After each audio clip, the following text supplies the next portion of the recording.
ഇരിട്ടി നഗരസഭയും പായം ഗ്രാമപഞ്ചായത്തും ചേർന്ന് സംഘടിപ്പിച്ച സംരംഭകത്വ ബോധവൽക്കരണ ശില്പശാല നഗരസഭാ ചെയർമാൻ വി വിനോദ് കുമാർ ഉദ്ഘാടനം ചെയ്തു. എല്ലാവിധത്തിലുള്ള സഹായങ്ങളും നൽകിയാണ്. നിങ്ങൾ സംരംഭം ആരംഭിക്കാൻ സന്നദ്ധമാണെങ്കിൽ ഞങ്ങളും നിങ്ങളോടൊപ്പം ഉണ്ടാകും എന്ന് വ്യവസായ വകുപ്പ് ഇവിടെ പ്രഖ്യാപിക്കുകയാണ്. അങ്ങനെ വരുന്നത് തന്നെ നമ്മുടെ രാജ്യത്തിന്റെ തൊഴിലില്ലായ്മ പരിഹരിക്കാൻ സാധിക്കുന്ന നിലയിലേക്ക് നമുക്ക് വരാൻ സാധിക്കും.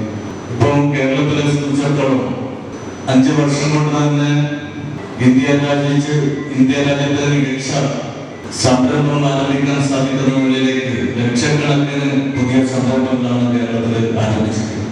പലപ്പോഴും നമ്മൾ പറയുന്നത് ഒരുപാട് സാങ്കേതികത്വം വ്യവസായം ആരംഭിക്കാൻ പോകുന്ന ഘട്ടത്തിൽ അതിന്റെ നിരവധിയായിട്ടുള്ള പ്രതിസന്ധികളും അതുപോലെ തന്നെ മൂലമാനങ്ങളും ഉൾപ്പെടെ നമ്മൾ നേരത്തെ ചർച്ച ചെയ്യാം.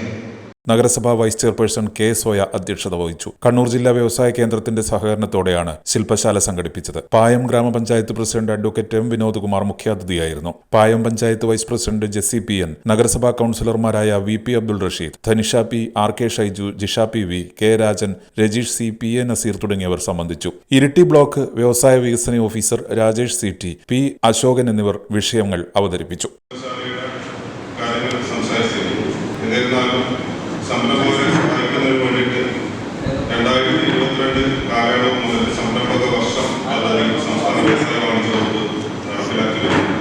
ആയതിന്റെ ഭാഗമായിട്ട് നമുക്ക് 1 ലക്ഷം സംരംഭങ്ങൾ ഒരു വർഷം രൂപീകരിക്കുക എന്നുള്ള ഉദ്ദേശത്തോടു കൂടിയാണ് തുടങ്ങിയത്. അതിപ്പോൾ 3.5 ലക്ഷത്തോളം സംരംഭങ്ങൾ ഇതുവരെ രൂപീകരിക്കപ്പെട്ടിട്ടുണ്ട്. കൂടാതെ 22,000 കോടി രൂപയോളം നിക്ഷേപങ്ങൾ ആ സംരംഭക രൂപീകരണത്തിലൂടെ കേരളത്തിൽ ഉണ്ടായിട്ടുണ്ട്. 7.5 ലക്ഷം തൊഴിലവസരങ്ങളും ഈ സംരംഭ വർഷ പദ്ധതിയുടെ ഭാഗമായിട്ട് നമുക്ക് രൂപീകരിക്കാൻ വേണ്ടി സാധിച്ചു. അതുപോലെ തന്നെ പഞ്ചായത്ത് തലങ്ങളിൽ